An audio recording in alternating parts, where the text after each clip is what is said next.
tema se llama, o la serie se llama La Fórmula del Liderazgo. ¿Cómo la iglesia identifica y desarrolla a sus líderes? Fórmula. Y quiero que me tenga paciencia, porque voy a hacer dos introducciones, la de la serie y la del sermón. La del sermón va a ser más corta. Pero imagina por un momento que un joven pastor que ama la iglesia y que sabe que tú te congregas aquí en IBM, Robledo, y has crecido y sabes mucha Biblia, tienes mucha experiencia. Este joven pastor está empezando a pastorear, y se te acerca a ti esta semana y te hace una pregunta. Santiago, por las escrituras yo entiendo que una iglesia crece y se desarrolla cuando tiene líderes comprometidos.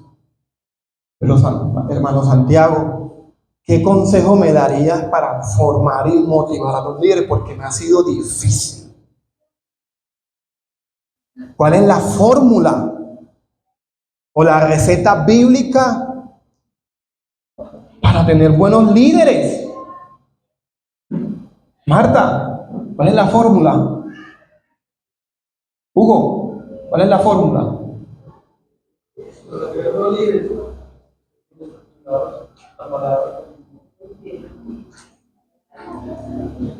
¿Cuál es la fórmula, Jaime?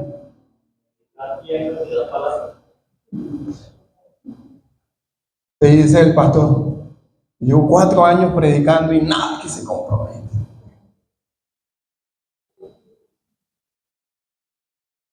Yo he hecho una estructura y nada. Algunos dirán, pastor, ese género no sale si no es con oración y ayuno. Hay que meterle más ayuno, y sí que a usted le falta más ayuno, más oración. Y que haga más cursos de eso, de lo que hace María del Mar sobre el liderazgo. Hágale más cursos a eso. Es bueno aclarar que no hay una receta mágica para tener como líderes perfectos. Pero sí hay instrucciones en la Biblia, en la palabra de Dios, para uno identificar a los líderes y formarlos. Y basado en la carta de Pablo a Tito, de Pablo a Timoteo, fueron cartas que se escribieron para dar indicaciones a los pastores sobre cómo alimentar, cuidar, guiar a la iglesia, pero también para formar líderes. Entonces, basado en esas cartas, yo quiero que estudiemos la siguiente fórmula para identificar y desarrollar líderes. Son principios que salen de esas instrucciones que Pablo le dio a un pastor joven de cómo pastorear o formar líderes. ¿Cuál es la fórmula? Carácter más convicciones más cuidado más competencia sobre tiempo igual. ¿Cuál es el igual? El resultado: credibilidad. Vaya memorizando esa fórmula porque la vamos a estar repitiendo todos estos domingos de noviembre y parte de diciembre. Se la explico de otra manera. Los líderes bíblicos con un carácter piadoso, sostenidos por convicciones bíblicas, que cuidan amorosamente a la congregación y tienen competencias o una actitud fiel para enseñar la Biblia. Oiga esto: con el pasar del tiempo, sobre tiempo, ¿qué generan? Credibilidad ante la congregación. son dignos de ser seguidos. Dígame amén a eso. O sea, un líder bíblico en la iglesia es alguien que al pasar el tiempo se ganó la credibilidad ante la congregación, porque ha cultivado estas 4 virtudes. ¿Cuál es la primera? Segunda, tercera y última. Eso es un líder bíblico. Se ganó la credibilidad, digno de ser imitado. Y eso no fue en unos meses. Pasó el tiempo y lo pudimos observar, lo modeló y lo enseñó. Y es bueno enfatizar que esto de identificar líderes requiere tiempo, pues es necesario observar, oiga esto, observar estas cualidades a lo largo del camino. Yo creo que ustedes han notado, ya sea aquí o en otras iglesias, que algunas personas parecen fieles al principio. Inician con el ministerio muy emocionado, pastor, cuente conmigo, vamos para las que sea, aquí estoy, ¿cierto? Pero el tiempo va exponiendo, en algunos casos, sus deficiencias. Pero algunas personas parecen incompetentes al principio, todos tímidos, todos inseguros, con miedo. Y el tiempo expone la fidelidad y el compromiso para el Señor. ¿Sí me hago entender con esto? De que el tiempo es clave para identificar y desarrollar líderes con credibilidad. Ayer conversaba esto con el equipo ministerial y les recordaba ese texto cuando Pablo le dice a Timoteo: no impongas las manos sobre nadie con ligereza. Eso no se refiere que cuando vayas a ministrar a alguien, ten cuidado de no poner las manos sobre una persona que tiene un demonio, porque esto te puede pasar. No sé si han escuchado ese tipo de interpretaciones. No, ¿sabes? Eso tiene que ver cuando se iba a escoger a alguien para el ministerio, para servir. ¿Qué hacían los líderes? Imponían las manos como señal de autoridad, delegando autoridad. Y le dice Pablo a Timoteo: no impongan las manos de manera o con ligereza. No pongas líder con mucha ligereza. Y dice más abajito, eso está en 1 Timoteo capítulo 5, versículo 22. Los pecados de algunos hombres y aún sus buenas obras se hacen evidentes con el tiempo. En buen término costeño, cógela suave, cógela suave. La formación de líderes es un proceso que requiere tiempo. Y con esta serie quiero instruirlos. Oiga esto, miren las palabras que cogí.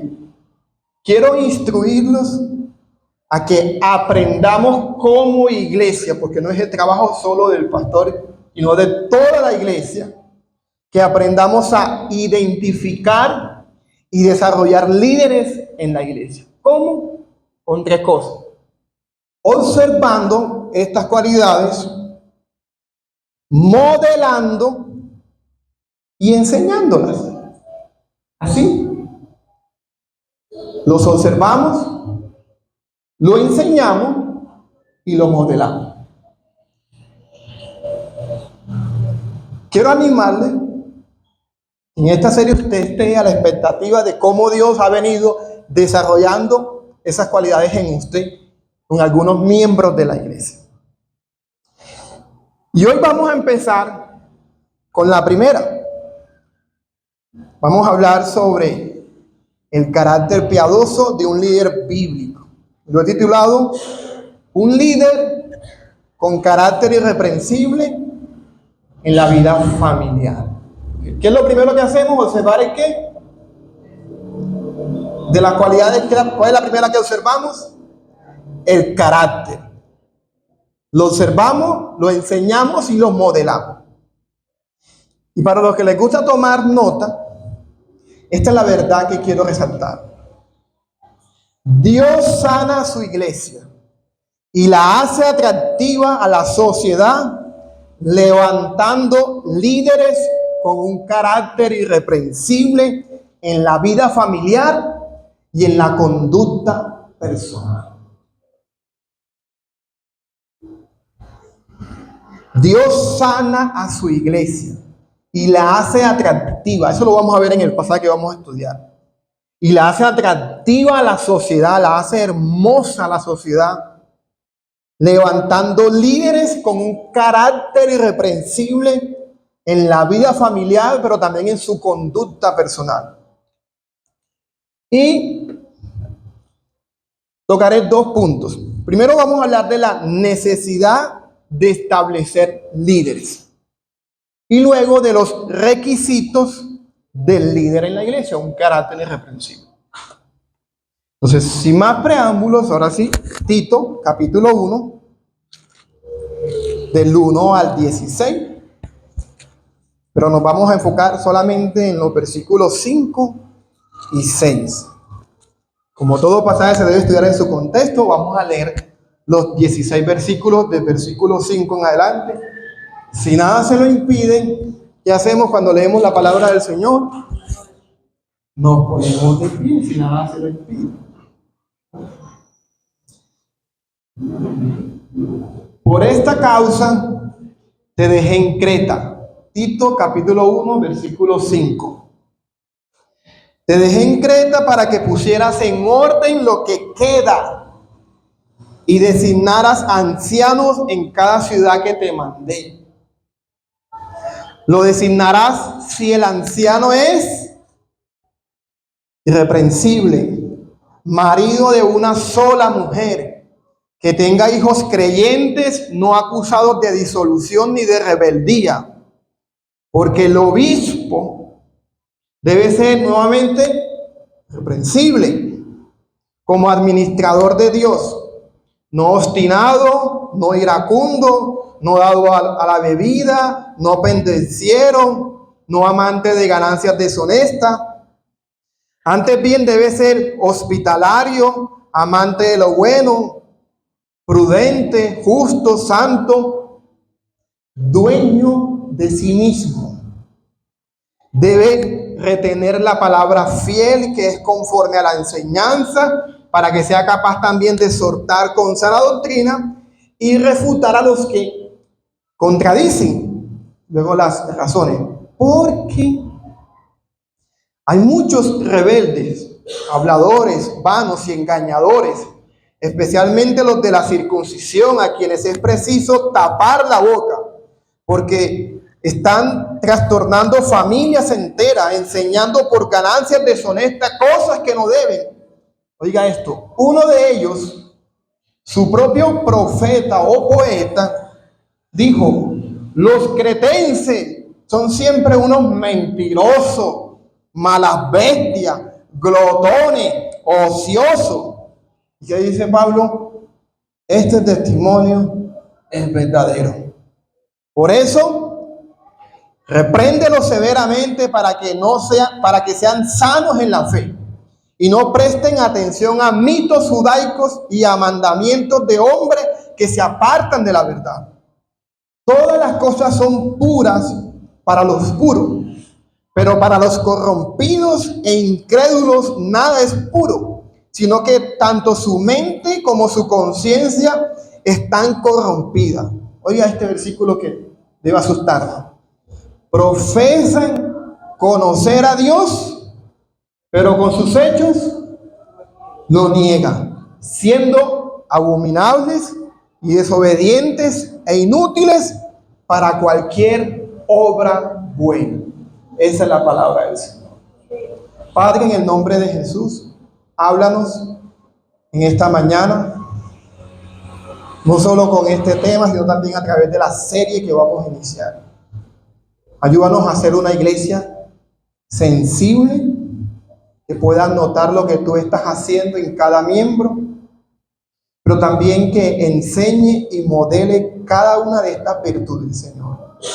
Queremos ser líderes bíblicos que ayudan a pastorear esta iglesia, pero también nuestra familia y ser ejemplo en la sociedad. Así que oramos para que nos hables y nos dejes un corazón enseñable. Ayuda a este servidor en el nombre de Jesús. Ustedes dicen, puede tomar asiento.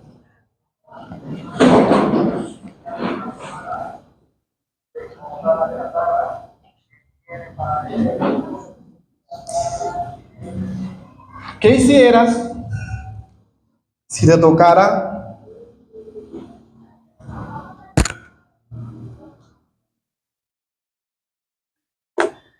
pastorear una iglesia? Imagínense que usted es el pastor o la esposa del pastor.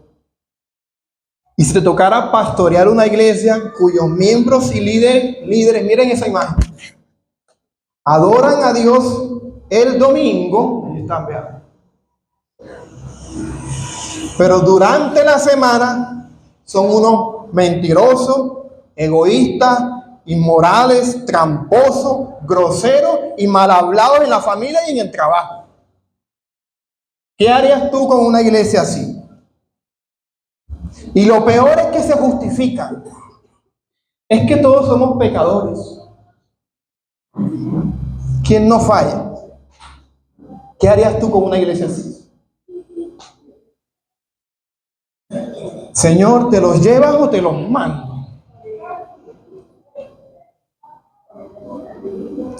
Ese era el contexto en el que Tito fue a pastorear. Iglesias ubicadas en una isla llamada Creta.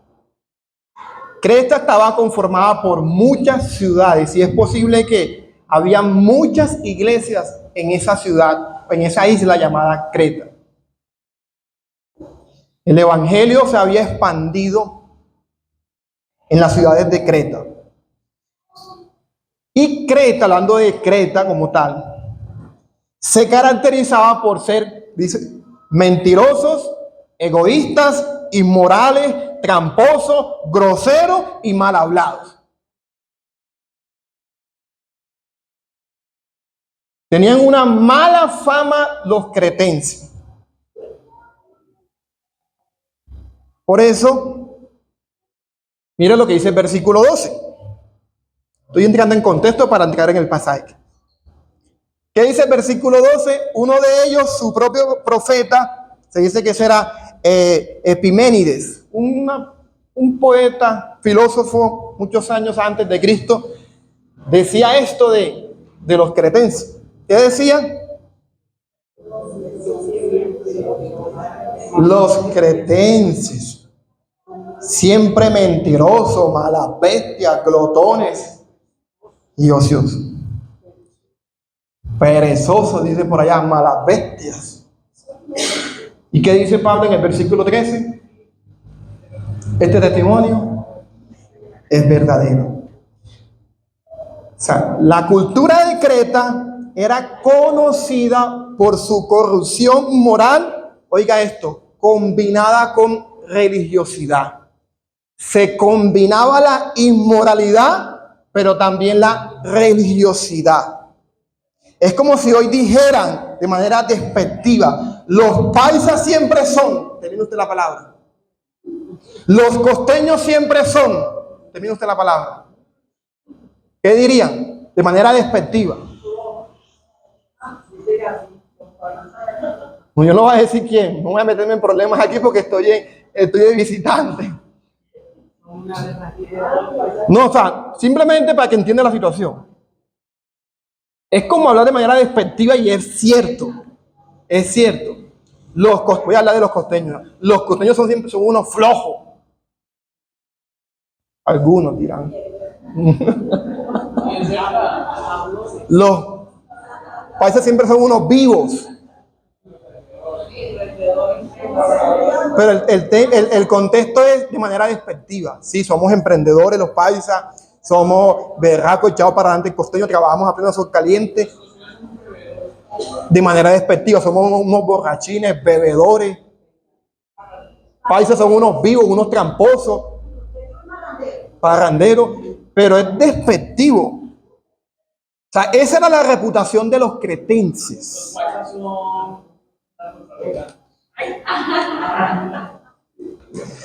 Era una cultura, oiga esto, marcada por la mentira, la inmoralidad y la corrupción mezclados, insisto, con la religión. Por eso Pablo en el versículo 16 dice, profesan conocer a Dios, pero con sus hechos lo niegan.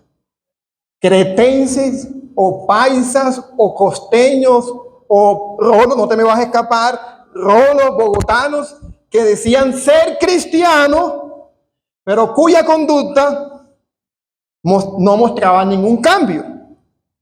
Había una brecha entre la creencia y el comportamiento, pero ¿qué brecha?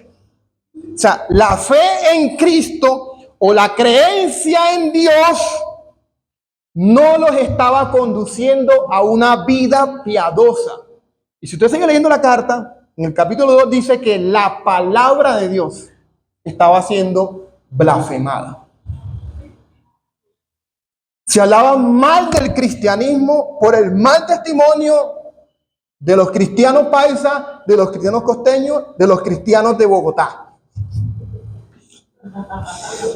O sea, el mensaje del cristianismo estaba por el suelo, porque la corrupción moral de la isla de Creta seguía influyendo en la forma como los creyentes trataban a sus esposas, la forma como criaban a sus hijos, la forma como administraban el dinero, así como lo hacían en el mundo, trataban a la esposa, a los hijos, y manejaban el dinero. O sea, la corrupción de los cretenses no era que ellos se apartaron de Dios y que renegaron contra Él, como algunas culturas donde se ve mucho el ateísmo, ¿verdad? Nada que ver con religión. No, todo lo contrario. Eran personas que iban a la iglesia, tenían un lenguaje religioso, profesaban conocer a Dios, pero vivían como si Él no existiera. Se vestían como los demás, comían como los demás, glotones, hablaban palabras obscenas como los demás, mentían como los demás, hacían trampa como los demás, y no había una diferencia con la cultura. Déjame darles un ejemplo como para tener un poquito más de identificación con el texto. Si yo te preguntara, dime una cosa que tú no haces por ser cristiano o por tu creencia en Dios, ¿qué responderías? Una cosa que tú no haces. Tus compañeros de trabajo lo hacen, pero tú no lo haces. Tus vecinos lo hacen, pero tú no lo haces. Los muchachos de tu edad lo hacen, pero tú no lo haces. Tus padres o tus hermanos lo hacen, pero ¿tú qué? Tú no lo haces. Dime una cosa que tú no haces porque eres cristiano. Tú no lo haces. En Creta no se podía responder esa pregunta. No había respuesta para esa pregunta. Ellos seguían con su vida común y corriente, mentían como los demás, hacían trampa como los demás, groseros como los demás. Oiga esto, si lo pasamos al día de hoy, publicaban cosas en las redes sociales como los demás. Miraban pornografía como los demás. Pero el domingo estaban en la iglesia, cantando. Ay, hermoso es tu nombre. Y estaba el profeta Isaías por una esquinita. El profeta Isaías, este pueblo de labios me honra, pero su corazón está lejos.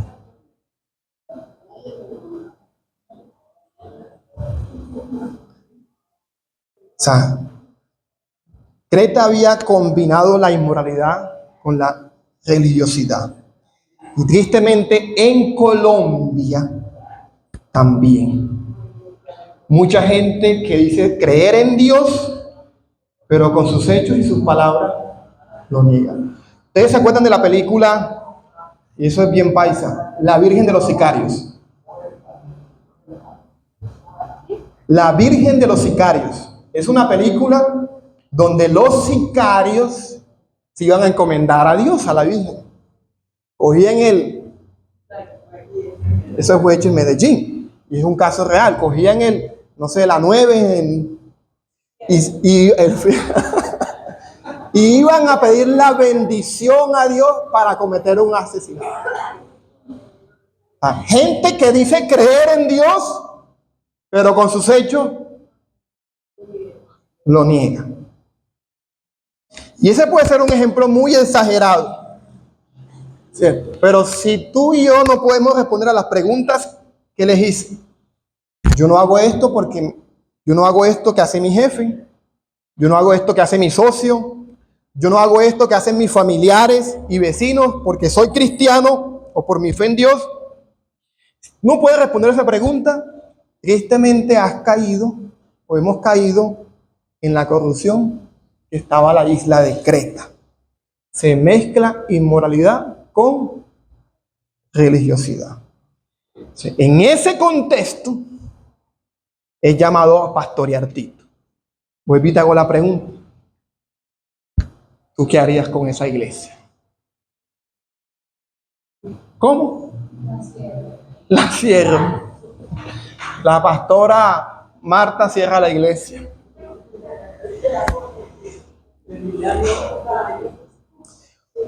Una iglesia torcida, deficiente, corrompida, desordenada, que no hacen atractivo el evangelio. Que la gente no quiere saber nada del cristianismo porque no ven cambios. El capítulo 1 es la respuesta. Lo que leímos. Versículo 5. Y ahí viene mi primer punto. Cuando yo le haga esas preguntas, te diga qué dice la Biblia. Miren. La respuesta es establecer líderes íntegros. Es interesante notar que en ese contexto, ante la corrupción moral de Creta y de la iglesia, la respuesta no son nuevas leyes, nuevas normas, un nuevo político. La solución de Pablo es establecer en la iglesia, oiga esto, hombres cambiados por Dios. Hombres que sean ejemplo en la iglesia y en la sociedad. O sea, la pureza de la iglesia empieza con la pureza de sus líderes. Dígame amén a eso. Así como van los líderes, así va la iglesia. Así como va el matrimonio de los líderes, así va muchas veces va la iglesia. Así como van las finanzas de los líderes, así muchas veces va la iglesia. En el capítulo 1, versículo 5, ¿qué le dice Pablo a Tito? Por esta causa te dejé en Creta. Dice, para que pusieras en orden lo que faltaba en la iglesia. ¿Cómo lo dice la Reina Valera? Para que corrigieras lo deficiente en la iglesia. ¿Qué era lo que faltaba? ¿Qué era lo deficiente? No había ancianos o líderes cristianos con un carácter piadoso. Y hay un teólogo que dijo esto: la calidad de una iglesia muchas veces es el reflejo del calibre de los que la dirigen. La calidad de una iglesia muchas veces es el calibre de los que la dirigen.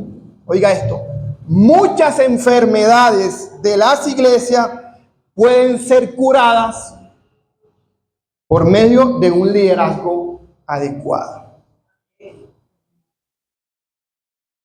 E insisto con esta frase: Dios sana a su iglesia y la hace atractiva a la sociedad levantando líderes. El texto dice que dejé en Creta para que corrigiera lo deficiente, estableciendo ancianos.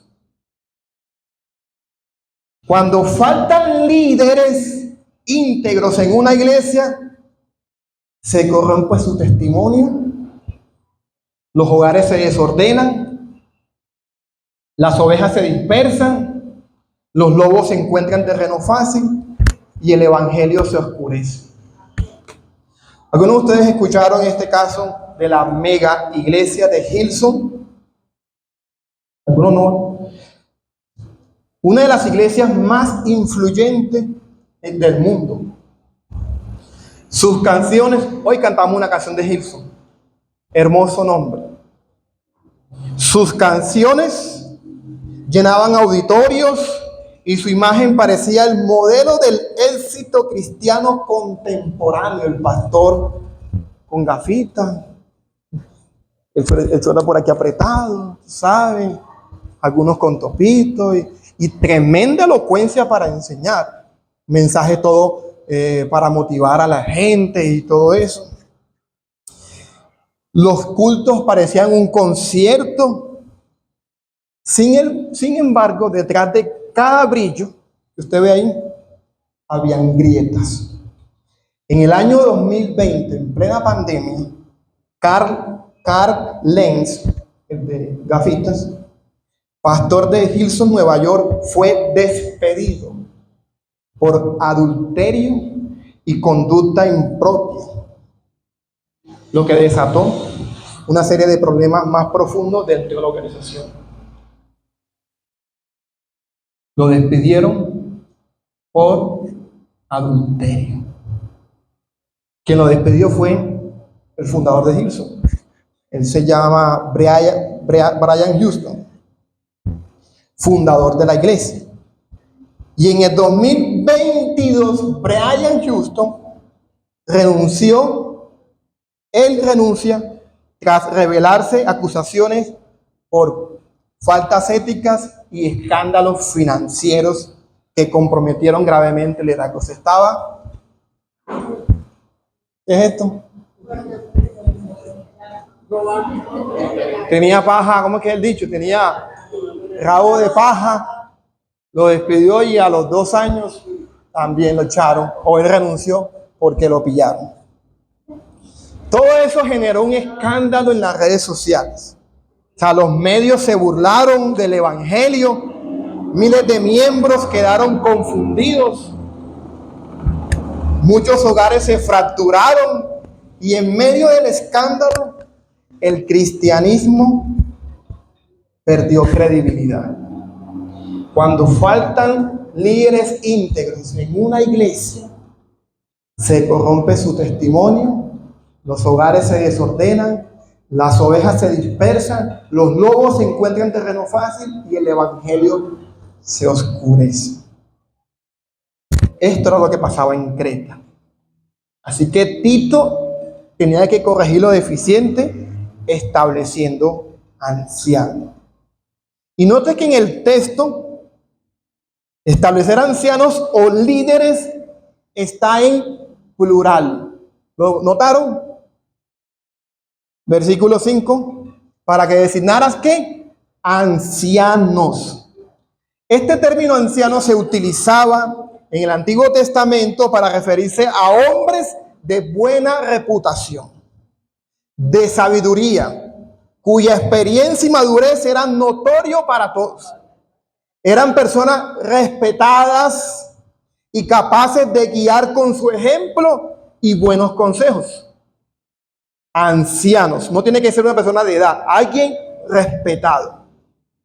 Pero en el contexto del Nuevo Testamento se refiere a pastores.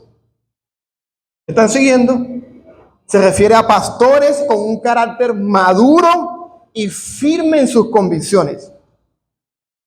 Yo creo que muchos de ustedes saben que en la Biblia la palabra obispo, pastores y ancianos se utiliza de manera intercambiable para describir la misma función. Usted nota que primero habla de anciano y luego se habla de obispo en el mismo pasaje. Así que Tito debía establecer pastores en las diferentes ciudades de Creta para corregir lo deficiente, la ausencia de liderazgo y el mal testimonio de la iglesia. Y cuando digo que la palabra está en plural, no quiere decir que un anciano o pastor, no quiere decir que debía haber un anciano o un líder o un pastor por cada ciudad. Como eran muchas ciudades, entonces hay que tener muchos ancianos. Sino un grupo de ancianos en cada ciudad que compartieran la responsabilidad de cuidar, alimentar y guiar la iglesia. ¿Me están siguiendo con esto? O sea, la intención de Pablo es que cada iglesia debe ser gobernada por una pluralidad de ancianos o de pastores. ¿Por qué? Porque es importante para Pablo y para nosotros que se organice la iglesia estableciendo un equipo de ancianos que gobiernen la iglesia y no un solo hombre. Eso aligera la carga ministerial. Eso nos protege del autoengaño y del aislamiento. Qué peligro cuando en una iglesia, en un ministerio, en una organización o en una empresa, el poder y las decisiones estén sobre un solo hombre. Pasó en un campeonato que hacen en la FUTBC de micro. Hubieron unas irregularidades, unos errores que se cometieron y la decisión debía tomarla un solo hombre. Qué difícil ser imparcial allí.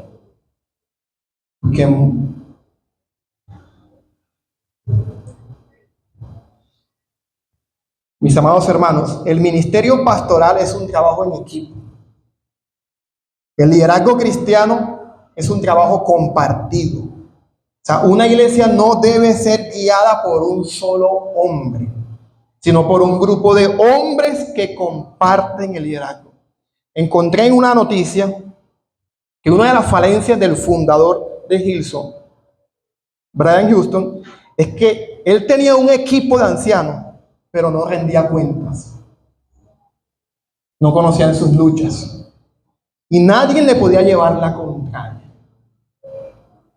Y eso es lo que Pablo quería evitar a Tito, al decir que para corregir lo deficiente debe establecer ancianos, un equipo, porque también hay que cuidar a los que están pastoreando en el contexto difícil en el que están.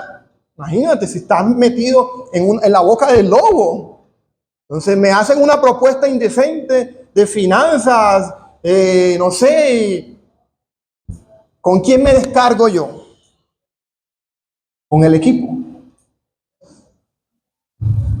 Es peligroso darle el poder a una sola persona. En mi caso, yo no me las sé todas. Yo no tengo todos los dones, no estoy exento de fallar.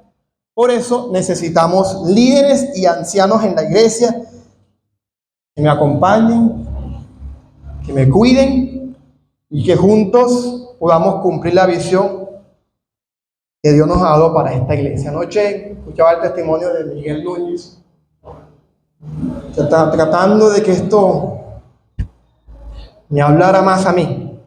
Y él contaba su experiencia de que cuando plantó la iglesia La IBI, una de las cosas que estipuló fue: siempre que vaya a viajar, no viajar, porque como él sale a hacer ministerio, a predicar fuera, nunca viajaré solo.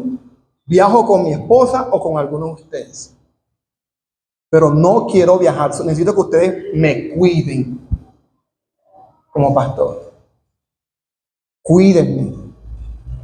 Y los ancianos dijeron: pastor, si es necesario, nosotros ponemos el dinero, si no hay iglesia, pero nosotros le pagamos a usted para que usted no viaje solo.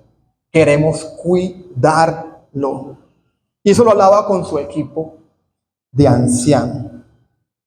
¿Sí? Noten lo importante que debe ser un equipo de ancianos, de pastores, en esta sociedad en la que estamos. Cuando en una congregación hay un equipo pastoral de hombres íntegros que alimentan, cuidan y guían la iglesia, nuestra congregación se convierte en un adorno, en algo hermoso, atractivo para la sociedad, porque el carácter de sus líderes hace atractivo el mensaje. Muchos de ustedes saben que aún no tenemos ancianos en esta iglesia. Este servidor lidera junto a un equipo ministerial, que son los líderes de cada ministerio.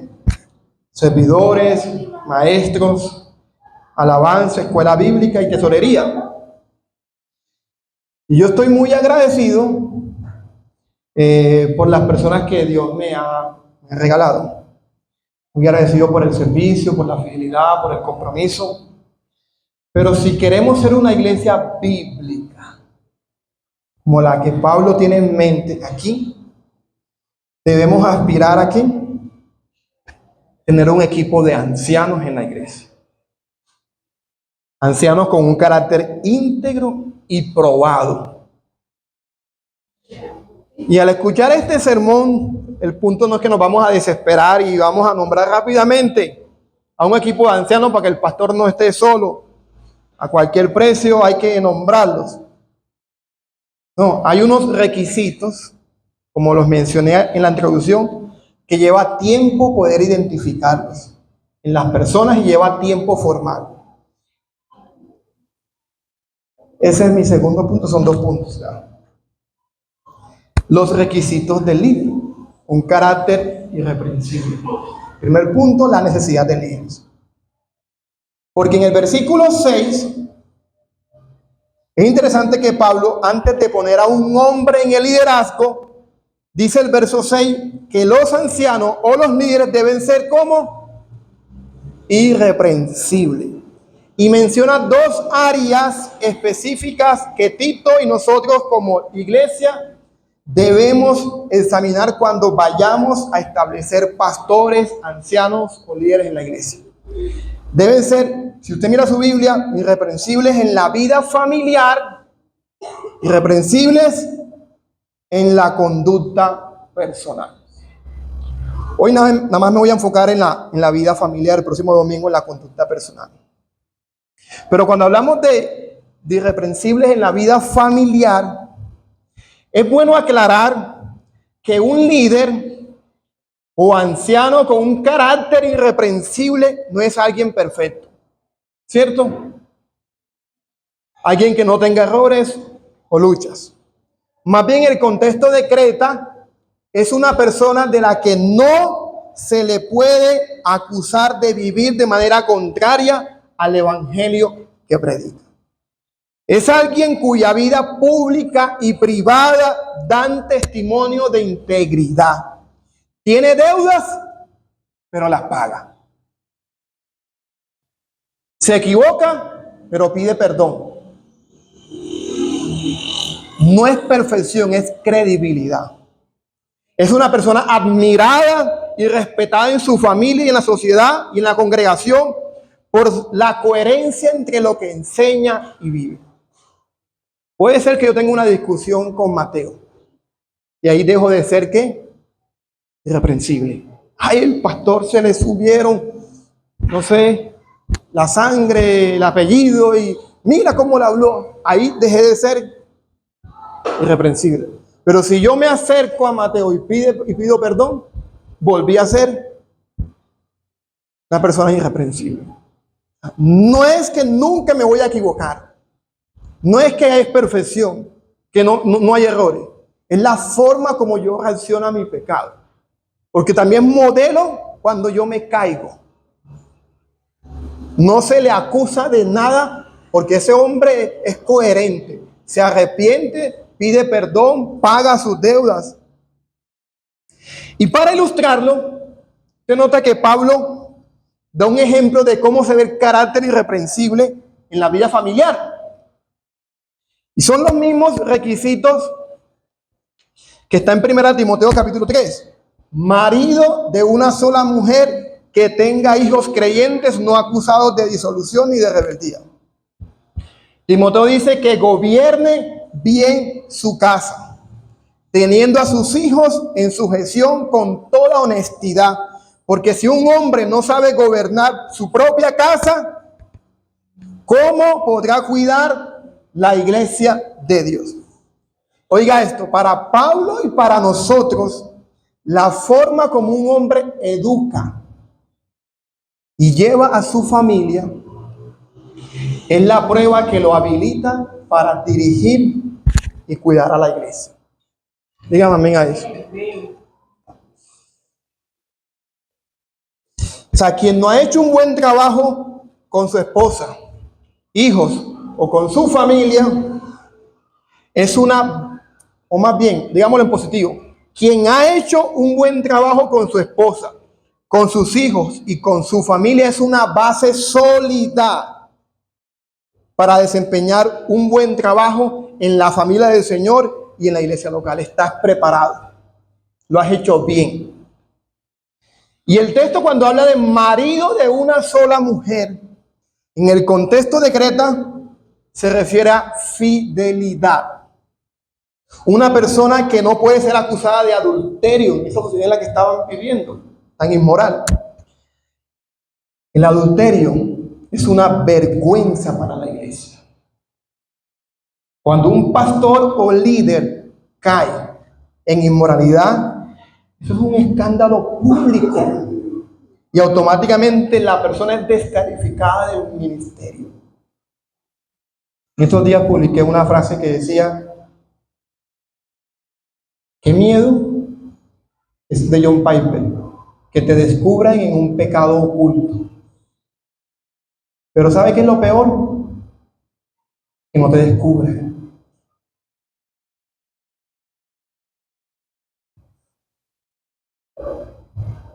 Qué escandaloso cuando un pastor o un líder de la iglesia lo descubre en adulterio. Eso es escandaloso. Lo peor es que no lo descubran.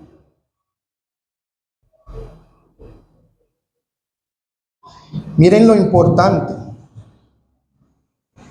que es para un pastor o líder de la iglesia no caminar solo. Si no tiene un equipo pastoral, hermanos de confianza a los que les pueda rendir cuenta, pueden ceder a las tentaciones y caer. Y aclaro que aquí marido de una sola mujer no quiere decir que un hombre soltero no puede dirigir a la iglesia. Porque si fuera así, Pablo era soltero y dirigió la iglesia. O que un viudo que se vuelve a casar no puede liderar la iglesia. Primera de Corintios 7, Pablo recomienda que los solteros, que se queden solteros para que puedan servir al Señor. A no ser que se estén quemando. Si te estás quemando, casa. Pero Pablo recomienda que el soltero sirva al Señor. Y en Timoteo capítulo 5, versículo 14, Pablo exhorta a las viudas jóvenes a volver a casarse. Y por ende también a los viudos. O sea, el punto, mis amados hermanos, es que el pastor, anciano o líder de la iglesia debe ser una persona fiel, íntegro en su matrimonio. Desafortunadamente, no siempre es así. A veces hay caídas, pero en el Señor hay perdón y restauración. Cuando el pecado es confesado, cuando se arrepienten. Miren el caso de David, aunque eso no omite las consecuencias. La relación matrimonial puede ser restaurada, pero a fin de salvaguardar el buen nombre del Señor, cuando un pastor o líder cae, el hermano debe ser ¿qué? Retirado de su cargo público de anciano o de líder a causa de la mancha que ha dejado sobre su testimonio. Yo he conocido casos de personas que han caído o se han divorciado y según las circunstancias del caso se consideró una restauración del ministerio. Cada caso es un caso. Se restauró el ministerio muchos años después al confirmarse un arrepentimiento genuino y la restauración real de la persona y del matrimonio.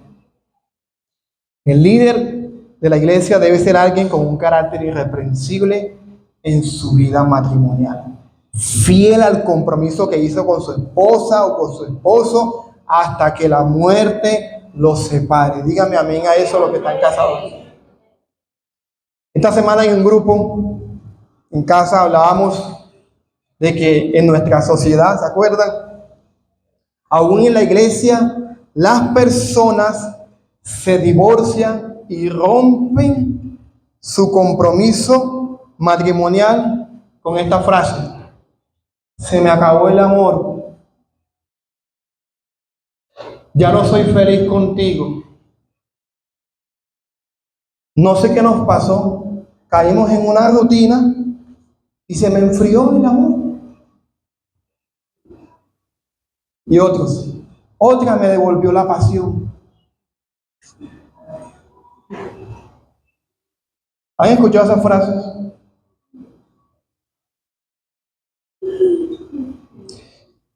Personas que creen que el compromiso matrimonial se fundamenta en un sentimiento.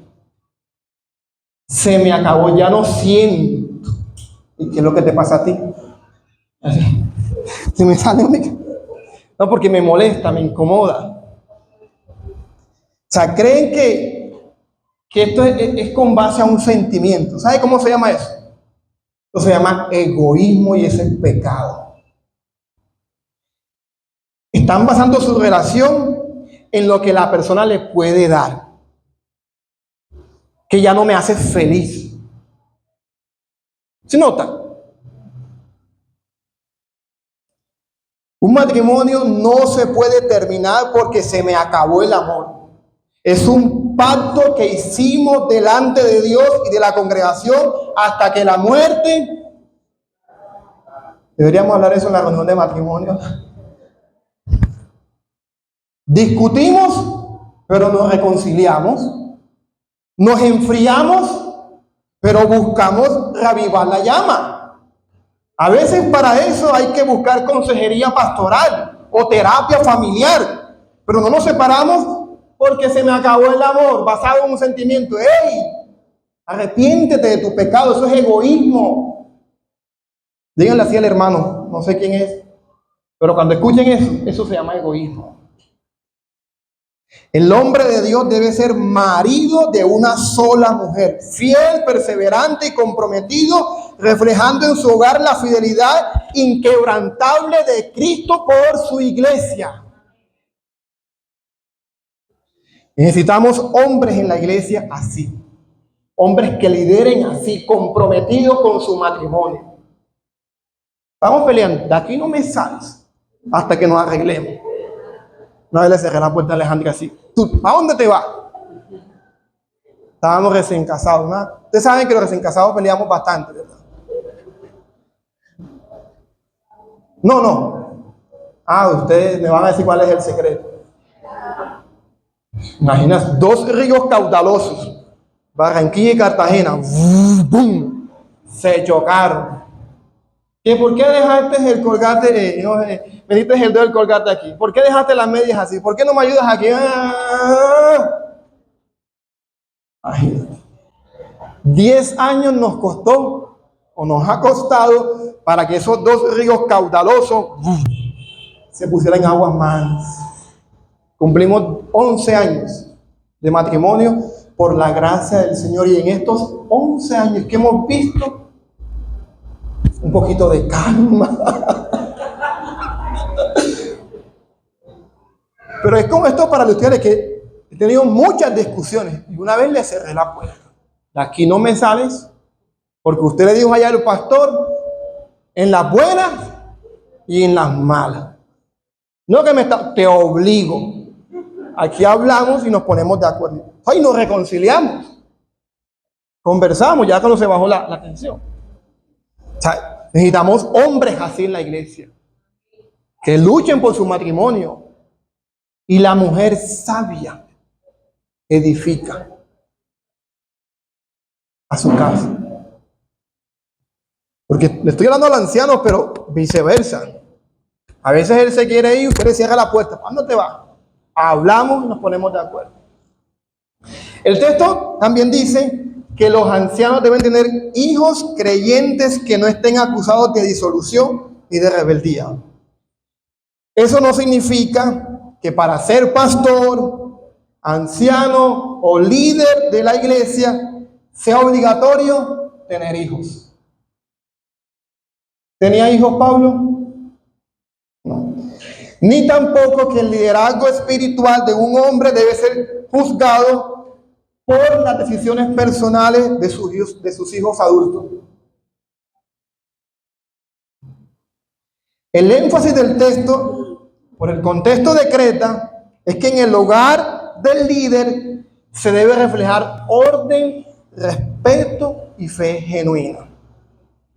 Cuando el texto dice hijos creyentes, también se puede traducir como hijos fieles. La palabra creyentes en el original es fiel.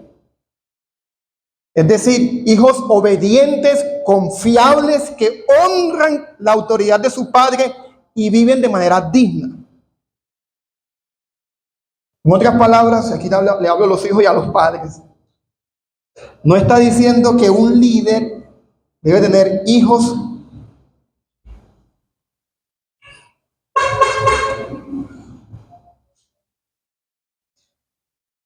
que los hijos tienen que estar sirviendo en la iglesia. No está diciendo que los hijos, que el padre es responsable de la conversión de sus hijos adultos. Lo que dice es que los hijos, cuando están bajo el techo, deben que respetarlo y estar sujetos a la autoridad. El texto dice que los hijos son acusados de disolución y rebeldía.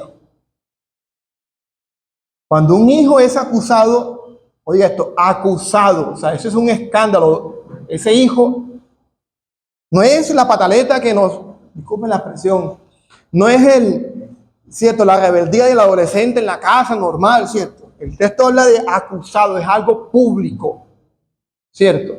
Disolución y rebeldía. Cuando un hijo es acusado de eso revela que el padre o la madre ha perdido influencia moral y autoridad espiritual en su propio hogar. Como el caso de Elí, ¿se acuerdan? Con sus dos hijos, Otni y Fines. Ellos servían en el templo, pero deshonraron al Señor con su conducta y el padre no los estorbaba. No los corregía con firmeza. Padre pasivo.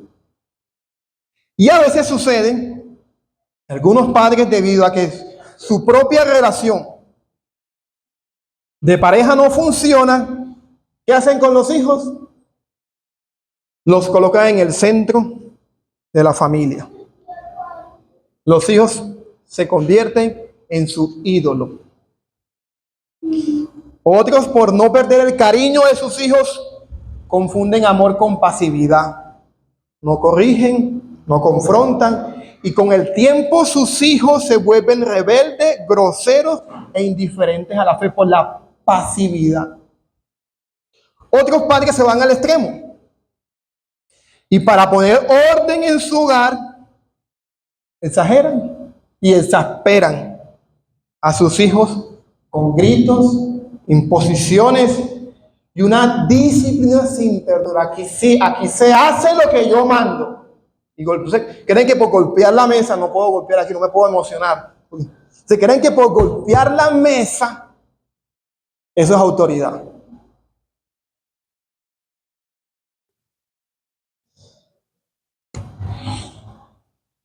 Quieren imponer la autoridad con la fuerza y no la modelan.